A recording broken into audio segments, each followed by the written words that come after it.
नमस्कार दोस्तों। आज की ये हिंदी कहानी स्त्री का घर थोड़ी सी इमोशनल है, लेकिन इमोशनल होती हुए भी इसका संदेश बहुत अनमोल है। आपकी आंखें थोड़ी नम करने के साथ साथ आपके दिलो दिमाग पर यह कहानी छाप छोड़ जाएगी। इसलिए इसे एक बार पूरी ज़रूर पढ़िए और सुनिए। स्त्री का घर इमोशनल कहानी। तुम्हें कितनी बार बताया है, मेरे तैयार होने से पहले मेरा नाश्ता तैयार हो जाना चाहिए। शादी के 25 साल बाद भी मुझे क्यों बार बार एक ही बात बतानी पड़ती है? लता, तुम्हें क्या है? तुम तो आराम से घर पर रहोगी, मुझे काम पर जाना पड़ता है। तुम हो कि हमेशा बेवकूफ़ों जैसी हरकत करती हो। अगर तुम यह जानबूझकर करती हो तो याद रखना, मुझसे बुरा कोई नहीं होगा। आज भी प्रशांत का पारा चढ़ा हुआ था।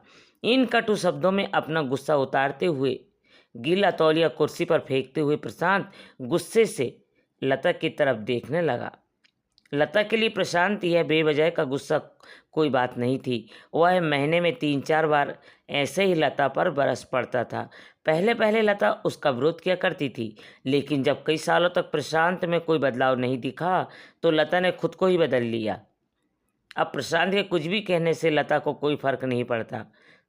प्रशांत की हर बात को चुपचाप सिर नीचे झुकाए सुन लेती थी। शादी के पहले 5 साल तक लता ने पूरी कोशिश की थी कि प्रशांत को बदला जाए, लेकिन फालतू का गुस्सा करना और बाद में लता को भला बुरा कहना, यह मानो जैसी उसकी आदत बन गई थी।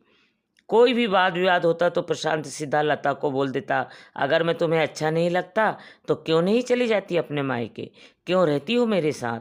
इतना सब कुछ होने के बावजूद लता प्रशांत के साथ रहती थी, क्योंकि उसे अपनी बेटी की फिक्र थी। और वह जाती भी तो कहाँ, अपने बूढ़े हो चुके माँ बाप को इस उम्र में परेशान करना यह नहीं चाहती थी। समाज और लोग क्या कहेंगे, यह भी तो उसने देखा था। वह इतनी बड़ी पढ़ी लिखी थी तो नहीं कि खुद जाकर कोई नौकरी कर सके और अपना और अपनी बेटी का पालन पोषण कर सके। लता को अब अपनी फिक्र नहीं थी, उसको फिक्र थी तो बस अपनी शादी लायक हो रही बेटी की। लता नहीं चाहती थी कि पति पत्नी के झगड़े की वजह से काव्या डिस्टर्ब हो। काव्या की पढ़ाई पूरी हो चुकी थी, उसके लिए अब शादी के रिश्ते आने लगे थे। कई रिश्तों को काव्या ठुकरा चुकी थी। 2-3 महीने बाद एक अच्छा रिश्ता आया। रिश्तेदारों और पहचान के लोगों ने भी लड़के को बहुत गुणगान किए थे। प्रशांत एक शाम अपनी बेटी के पास बैठकर उसे बताने लगा, काव्या बहुत अच्छा लड़का है, पढ़ा लिखा है, बड़ा घर का है, बहुत अच्छी नौकरी है। ऐसे रिश्ते बार बार नहीं आते बेटा, इस बार मना मत करना।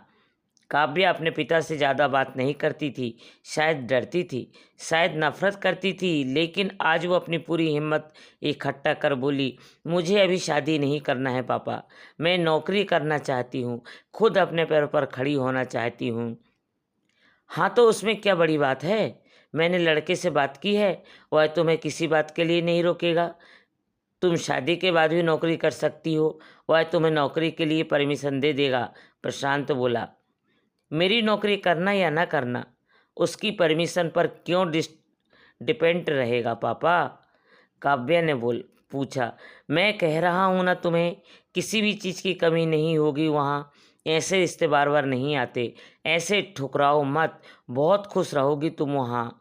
प्रशांत बोला, पापा क्या मैं उतनी ही खुश रहूँगी जितनी मम्मी इस घर में खुश है?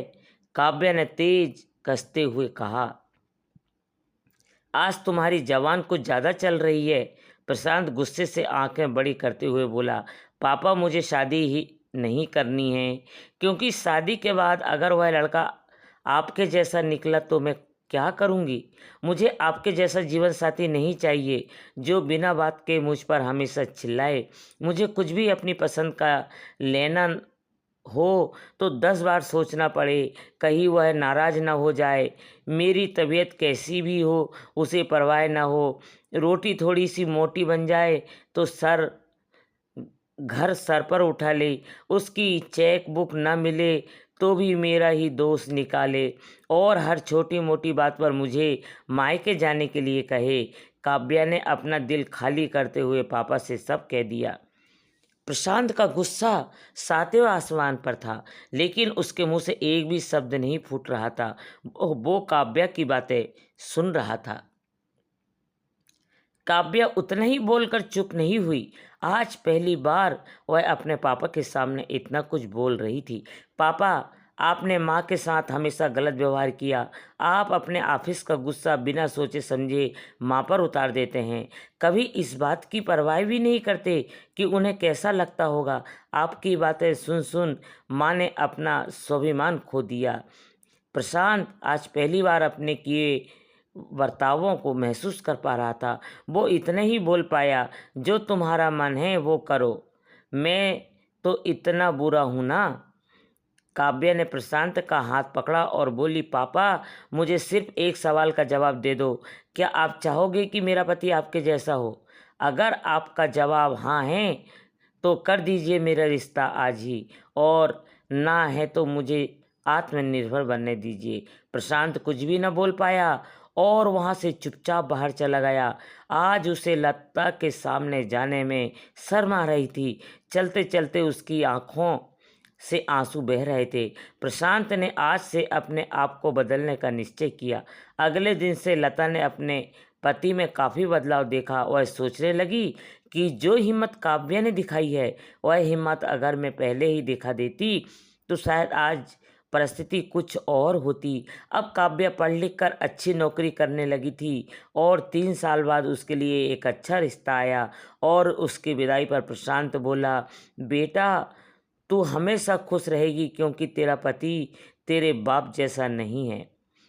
प्रशांत की यह बात सुनकर लता और काव्या की आंखों में आंसू बहने लगे। दोस्तों, हमारे समाज में औरतों को भले ही देवी का दर्जा दिया जाता है, लेकिन वह स्वतंत्रता नहीं दी जाती है जो उन्हें देनी चाहिए। उन्हें बचपन से ही बताया जाता है कि वह पराया धन है। स्कूल में आने में देर हो जाए तो पिटाई मिलती है। मोबाइल पर बातें करते हुए दिख जाए या खिड़की से झांकते हुए दिख जाए तो शक किया जाता है। माँ बाप का घर तुम्हारा नहीं है, पति का घर ही तुम्हारा घर है। जीवन भर यह बात बता बता कर उन्हें ससुराल भेज दिया जाता है और एक दिन किसी छोटे मोटे झगड़े में ससुराल वाले से उन्हें सुनना पड़ता है कि इस घर को छोड़ दो और मायके चली जाओ। अब आप ही बताओ दोस्तों, ऐसे में स्त्रियों का सच्चा घर कौन सा? आखिरकार किस घर को वो अपना कहे? हमेशा की तरह कहानी पढ़ने के लिए आपको धन्यवाद दोस्तों। उम्मीद है यह कहानी आपके दिल को छू गई होगी। ऐसे ही सीधे दिन तक के उतरने वाली कहानियाँ पढ़ने के लिए आप हमारे व्हाट्सएप ग्रुप से जुड़ सकते हैं और हमारे चैनल को सब्सक्राइब और लाइक ज़रूर करें दोस्तों।